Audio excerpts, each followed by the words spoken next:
Maharashtra police टाइम्सच्या बातम्या पाहण्यासाठी आमच्या चॅनलला सबस्क्राइब करा आणि बेल आयकॉन प्रेस करा। नमस्कार, मी सुधा, महाराष्ट्र पोलीस टाइम्स मध्ये आपलं स्वागत आहे। पाहूयात आता महत्त्वाची बातमी। लक्ष्मी विष्णू मिल कामगारांच्या 25 वर्षांच्या अन्यायाला वाचा फोडणार, मानवाधिकार संरक्षण संघटनेचा एल्गार। सोलापूर।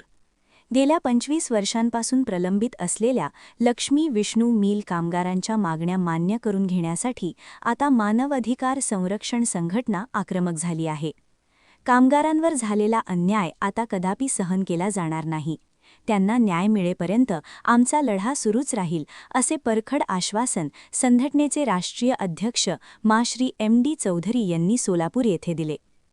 सोमवारी 16 मार्च रंगभवन चौक येथील समाज कल्याण केंद्रात आयोजित विशेष कामगार सभेत ते अध्यक्षस्थानावरून बोलत होते। यावेळी मिल कामगारांच्या संघर्षाची गाथा ऐकताना अनेक महिला कामगारांना आपले अश्रू अनावर झाले। प्रशासकीय पातळीवर हालचाली सुरू। सभेच्या दुसऱ्याच दिवशी मंगळवारी 17 मार्च संघटनेच्या उच्चस्तरीय शिष्टमंडळाने सोलापूरच्या महत्त्वाच्या प्रशासकीय अधिकाऱ्यांची भेट घेतली। निवासी उपजिल्हाधिकारी अभिजित पाटील यांना सविस्तर निवेदन देण्यात आले। त्यांनी या प्रकरणावर तातडीने योग्य ती कार्यवाही करण्याचे आश्वासन दिले। मनपा आयुक्त डॉक्टर सचिन ओंबासे यांनीही कामगारांच्या समस्या ऐकून घेतल्या असून शासन पातळीवर जो निर्णय होईल त्याची अंमलबजावणी करण्याची ग्वाही दिली। रुग्णालयातील सुविधांचीही पाहणी।